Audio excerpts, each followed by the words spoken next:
Hello again, and welcome back to Turntabl 20s with me, your host, Sam Moorhouse, and our guest today, Kevin Fomengia, who's the CEO and founder of Bridge Labs. Kevin, how are you doing today? And why don't you take a second to tell us a bit about yourself? I'm doing pretty well. I really do appreciate you having me on your podcast. It's a beautiful day. I always love the natural light. It is beautiful. It's a beautiful beginning. So, as you said, I'm Kevin Fomengia. I'm the CEO and founder of Bridge Labs. So we really just focus on a lot of talent solutions, as well as building HR products for companies. Cool. Did you say you're recently back in Accra, or you just checked into an Airbnb there? Yes. So it's really exciting. One of our mission is to really amplify like the Ghanaian talent. And often, in the States, I always feel like the States is very late to the African talent, right? So, the Germans, the British, the Dutch, they are very familiar with the Ghanaian talent, but not the States. Sometimes when we think, hey, you need software developers, data scientists, they're in Ghana, there's like, where is that? Do they speak English? Where's that on the map? It's just the States. We're very behind. However, this is why we do a lot of unique events. So we actually hosting a Ghana AI hackathon, where the Ghanaian developers are building AI solutions to solve transportation and agriculture issue, as well as we're hosting several AI workshops for local companies and businesses. And we do this to not only, really give back to the community, but it's also waving the flag to other companies like, oh, wow, there are AI developers in Ghana. Look at the cool solutions that they were building. So this is why I'm back here in Accra. We have our event next weekend, and we're really excited about it. So you have been flying the flag. That's amazing. Yeah. I find one of the things about selling Ghanaian talent is that the first step in your sales process, and certainly like literally the first slide in my pitch deck, is a geography lesson. Right? It's like a world map, and this is where Ghana is. I'll be the first to admit, man, when I was until quite recently, my understanding of the world map was kind of skewed, and I thought that Africa was way off to the side. Was way off to the side, and then when you see that Ghana is basically due south of London, it's such a huge and very compelling selling point. But one of the things you must have seen as you travel and as you quote unquote sell Ghana and sell West Africa is the diaspora and the power of the diaspora to sell the region. Yeah, so interesting enough, and this is why it's a ticking time bomb, right? And the reason I say it's a ticking time bomb when it comes to like the diaspora, really tapping into it, being champions, right? Because I myself, I was born and raised in DC. Both of my parents are Cameroonian, right? And I would say I'm a textbook definition of an African American, right? Second generation. Now there is an influx of a lot of people like myself. However, my parents, a lot of my other friends' parents, we are the product of talent trade, where all these scholars, my parents came from student visas. All these scholars left Africa, right, to find better, opportunities, economic opportunities, and things of that nature. Now we're grown.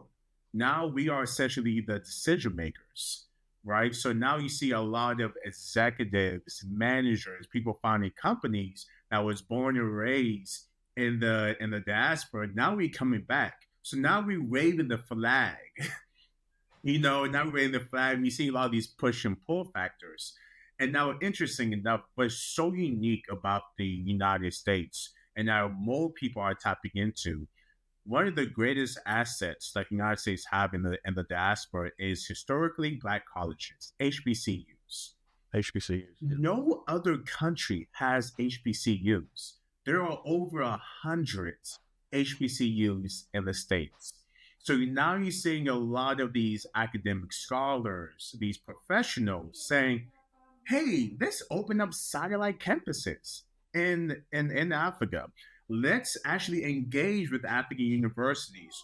So we're seeing this movement happening right now from not only the immigrants of people of the children that left, but you're also seeing a lot more HBCUs, these institutions tapping into Africa. Yeah.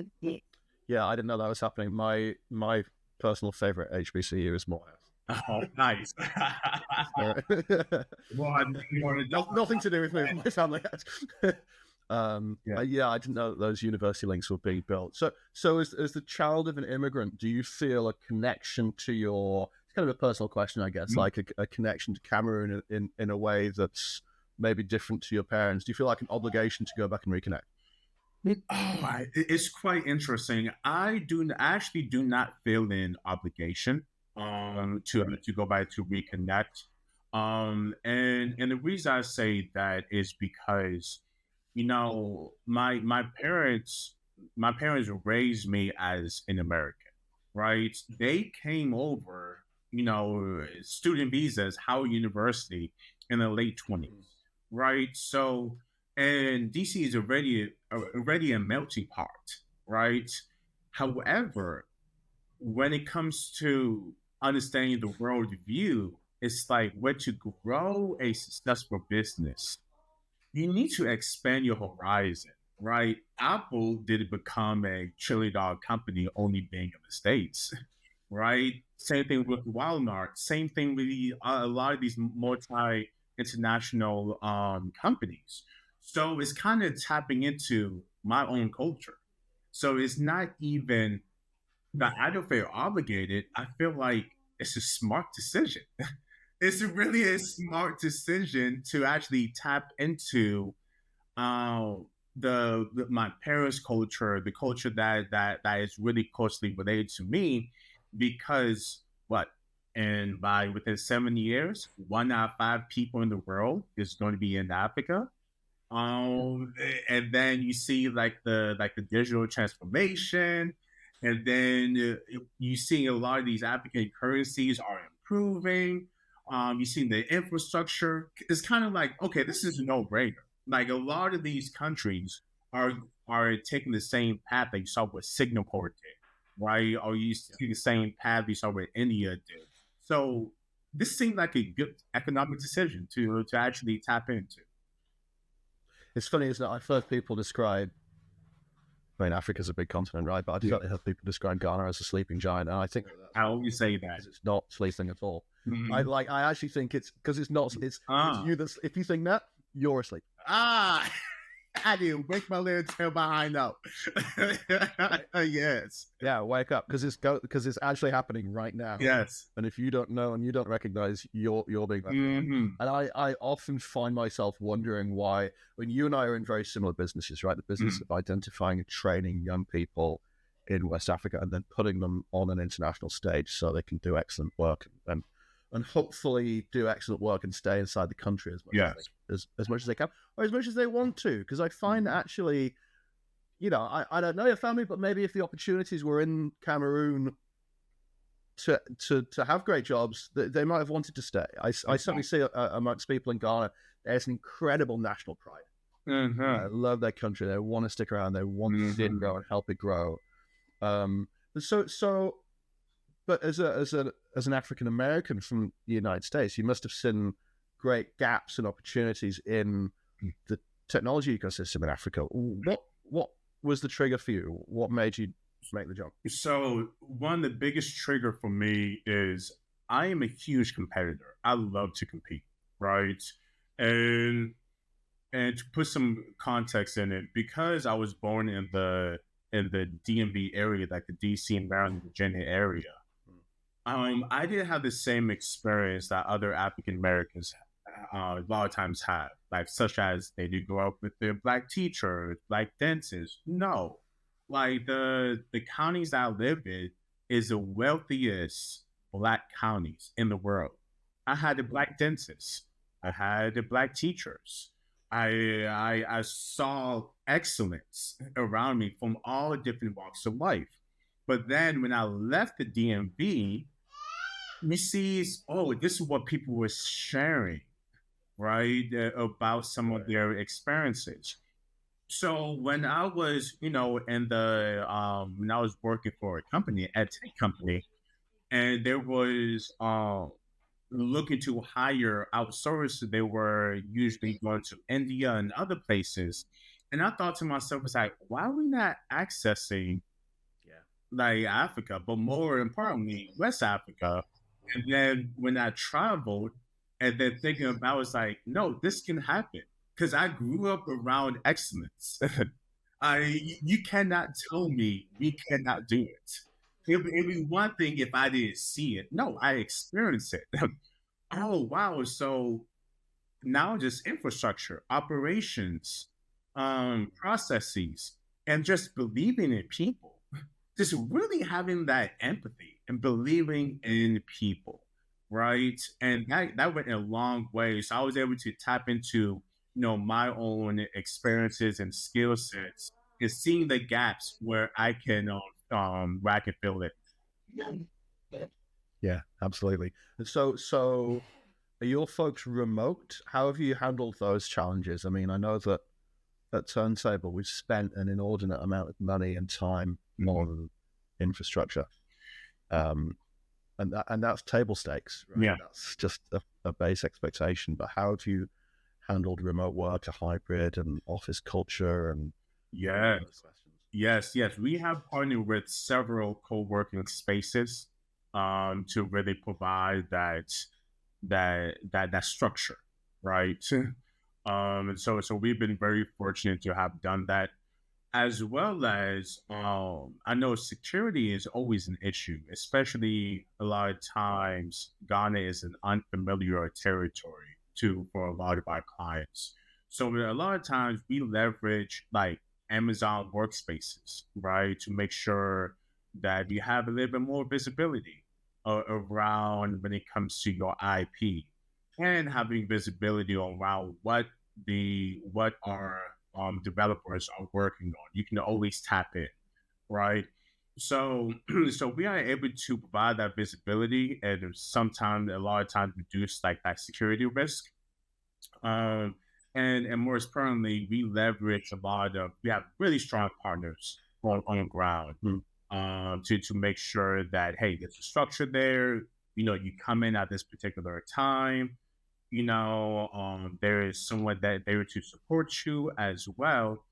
But I've learned that even when doing like the hiring process and vetting process, um, we can we are very strict when it comes to professionalism, right? I'm big on time management, right? So if you show up late for an interview, I'm sorry. Like this not the culture I want to have. So we are just we fine tune a lot of these things during the vetting process that it makes it a lot easier when they're on board. So they're already naturally structured. Yeah. There's this great book that I recommend to people a lot. It's called The Culture Map. It's by Erin Mayer. It's got a bright yellow cover. It's a fantastic book. And what she does is she identifies and then describes, I think, 6 or 8 kind of axes of culture along which we all sit. And it's a really great way for framing a conversation about something like time management, right? Because I'm a Brit, and so I've got, pretty like stiff backbone about being on time. And if you're late, it's like, it hurts me if I'm late for something, right? But I also, like, it's on me to recognize some degrees that, if you live in a city with just terrible traffic, very, very difficult to plan and prepare. Or if you come from a culture where, like if your auntie comes over in the morning to come and visit and you're not leaving, right? Yeah.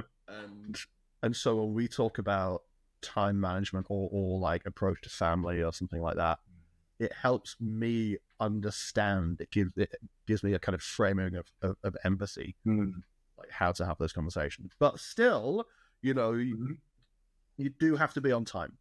It is important because it's not just you and me; it's our clients in England or Ireland or India or China or the United States even, right? And there is an expectation that, 9:30 is 9:30. Yeah.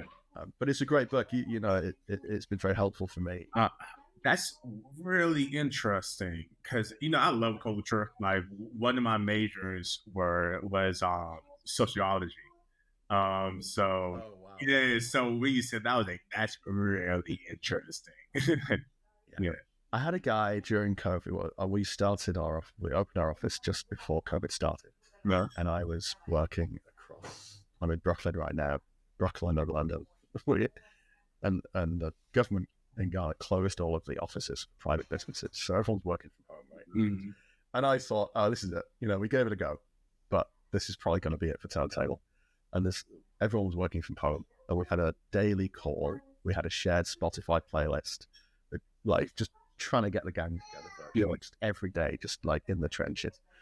And this one guy called me. He's like, Sam, please, can I come into the office? Like, I'm begging you. And I was like, you can't, like, it's silly. You can't. He's like, no, I understand. I'm begging you. Every day my uncle comes over and he insists that I help him fix his car. And he's like, I cannot say, you don't understand. I cannot say no. And so this guy was on the payroll for like a month and a half fixing his uncle's car. So what are you going to do, right? Like, get your hands dirty, man. That's funny. That's so real. Yeah. That's so real. It's a good war story, right? Yeah, it's funny. Yeah. But what about on the client side? Like, do you see challenges? Do you see resistance integrating remote teams or teams in West Africa into like global teams on your client side? Yeah. So I would say a lot, and this is once again, I can only speak upon when it comes to like our clients in the States, because I've noticed it's a lot different than our clients in the UK, and even how receptive like the Middle Eastern countries have been. That the clients in the States, it just like the perception. It's just really the perception, right? I mean, look, like they have a perception of African Americans who've been there for centuries. So now you talk about, Africa or Central Africa, yeah. African. So the resistance sometimes comes with what's their school system like, what's their educational level like. So it's more of it's really honest ignorance. I don't think it's coming from a malicious point of view. I do not think so. I really think they really do not know. And so for them, it's kind of that apprehension of, okay, this sounds like a great deal, but what if something goes wrong? And now is my piece. So what protocols or what processes you have in mind to actually reduce and mitigate some of these risks? So that's usually like the apprehension, because it's like, okay, this education is fine. You guys passed the technical assessment. You guys, the English, okay. Ghana is the English speaking countries. But what if something goes wrong, right? What are the legal frameworks? Well, so that's what the apprehension a lot of times comes with. It's just only ignorance. You just need to educate them. Yep. Yeah. So we're still in kind of a normalizing and educating phase, I think, as an industry. There's a lot of outreach, a lot of like explaining. Yeah. Like we found that it's on us to solve the like legal and governance issues, for example. Mm-hmm. It's on us to talk about how English is a native language, everyone speaks English, even to describe what Accra looks like. Yeah. Like as a city. I spend a lot of time talking about what it's like to walk around the city. Just because people have this image in their mind that you have to like nudge them and say, well, look, I mean, like most capital cities in the world are loud, noisy, dusty, a bit crazy, like traffic's pretty rough. How do you cross the street? Make sure you don't fall into that pothole. But also, like, you step out of the airport, which the terminal's brand new, and you can walk off the road into the Marriott Hotel, check in. Exactly. And then the next morning, you take a taxi to the office, right? Mm-hmm. Exactly. And that's a similar approach that I have learned a lot to really putting things in perspective. And luckily, it's funny thing about luckily, the Ghanaian Americans are just like they're stellar in the States. So I'm like, oh yeah, like my classmate Kofi, yeah, I met Kofi. He was awesome. so actually, and now it's tight, right? Yeah, that's pretty good. Like they can say, yeah, I actually know Kofi. I actually know XYZ. So and like you said, Ghana has a sense of pride. It's as prideful as Nigerians. Don't put Ghanaian and Nigerians in the same room. They go back and forth. It's kind of mostly friendly competition around and jollof. Facts. Yes, indeed. So, but yeah, you're right. I do have to educate them and just put things in perspective, provide Ghana for them. So it's like, okay, this makes sense. Yeah. I think like it's a hurdle. We've gotten a lot of mileage out of things like video calls, but for us, the best thing that we've ever been able to do is just put someone on play. And say, look, you're going to land. It's going to be okay. Right? You're going to go into the office. You're going to see what it's like, because as hybrid as we all are, we do have to wrap up. I'm starting to wish that I'd called it Turntable 40s instead. But we do have to wrap up because we've hit our 20 minutes. But I found the best thing is to just get someone to play, because that human really comes out. I want to ask you one last question. It's about your biggest challenge, your biggest hurdle growing a Pan-African company like Bridge Labs, and how you've overcome it. Oh, that's an excellent great one to end on, right? Yeah, that's it. The biggest thing is always going to be the very subtle cultural differences in reading the room. That is sometimes very difficult. That I haven't noticed. It's like naturally, Americans, we're very sarcastic. And I noticed that sometimes people don't pick up on sarcasm. Sometimes people don't pick up on those subtle things. And I'm learning sometimes that can make or break a client, although it's natural, deal when it comes to like onboarding engagement. And that's the most hardest thing, is the culture, and it's the subtlety. It's so subtle, and I can pick up on it. And then I'm like, are you not seeing like they want you? Are you not getting it? It's like, no. You're picking up what they're putting down. So that's like the hardest thing, because from there you need that time for exposure. You need exposure. You need to, and I'm now always learning. It's like, okay, now I'm tapping into some of my network, people from Deloitte, people from Adobe, that is interested in coming on as mentors. That it can really expose them. So I'm thinking of different strategy. How can we get more exposure to industry so they can pick up those tiny little cues, that tiny little cultural differences? Because like they got the technical chops. Like they're professionals, but at the same time, people gotta like you. People gotta like you.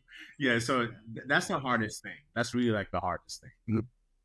Good one, and tough to teach, but does get better over time, right? Yes. And another plug for Aaron Mayer's book, the Culture Map. Yes, I should send out an associate's link. Yeah. Hey, Kevin Fomengia, CEO and founder of Bridge Labs. Thanks so much for being with us today. How can people find you? You're on LinkedIn? Yeah. Yes, I am. Yes. So people can find me on LinkedIn. It's very straightforward. Kevin Fomengia. I'm pretty active. I love sharing about news what's going on in Africa, what's news, how HBC are connecting to Africa, and it's more about bridge apps as well. So feel free to reach out to me, and I'm really happy that I was on this podcast. So thank you. I'm really looking forward to just continuing the conversations. Super cool. Kevin, thanks very much for joining us today. Folks, I've been your host, Sam Moorhouse. This has been Turntable 20s, and we'll see you next time. Cool.